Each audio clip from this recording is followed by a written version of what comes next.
চাকরিতে ঢুকেছি। এই দেখো, বিয়ের পরে এটাই হচ্ছে চাকরি, 24 ঘন্টা চাকরি।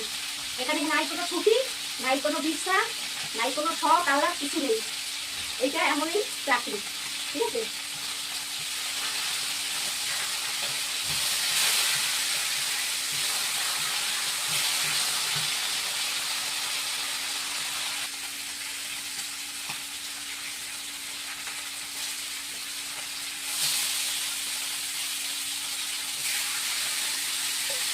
কমপ্লিট মাছ ভাজা হয়ে গেল।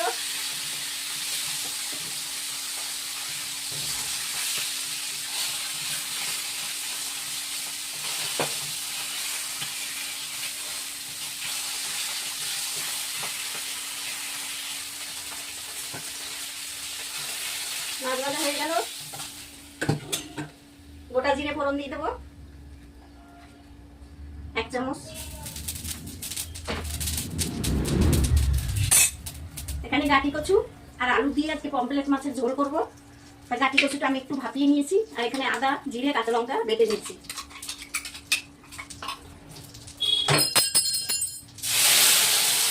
মশলাটা ঢেলে দিলাম।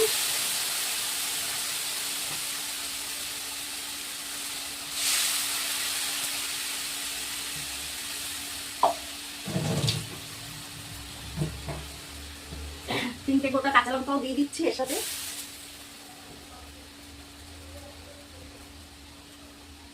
হলুদ দিয়ে দিচ্ছি 1 চামচ, আর 1/2 চামচ কাশ্মীরি লঙ্কার গুঁড়ো।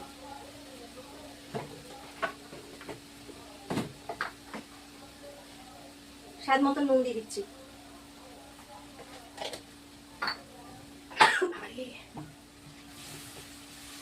এবার এটাকে আমি ভালো করে কষিয়ে তারপরে আলু আর ওই গাঁটি কচুটা দিয়ে দেবো। মাছের ঝোল ফুটে গেছে, ধনেপাতাটা উপর দিয়ে দিয়ে দিচ্ছি। দিয়ে পরে ভাবিনি যে এত বড় চাকরি করতে হবে, যে চাকরি নেই কোনো ছুটি, নেই কোনো বিশ্রাম। বাবা মা বলেছিল যে হ্যাঁ বিয়ে কর চাকরি পাবি, সত্যি তখন বুঝিনি যে কেন বলেছিল কথাটা। এখন বুঝতে পারছি যে এই চাকরি নেই কোনো ছুটি, নেই কোনো মাইনে, আর নেই কোনো বিশ্রাম। যে কদিন বেঁচে থাকবো সে কদিন এই চাকরি চালিয়ে যেতে হবে। তো বন্ধুরা, আমার সাথে যদি তোমরা একমত হও কমেন্টে জানাবে যে তোমাদের এই চাকরিটা কেমন লাগবে। আমার সব সিদ্ধ হয়ে গেছে, এবার ঝোলটাকে নামিয়ে দেবো।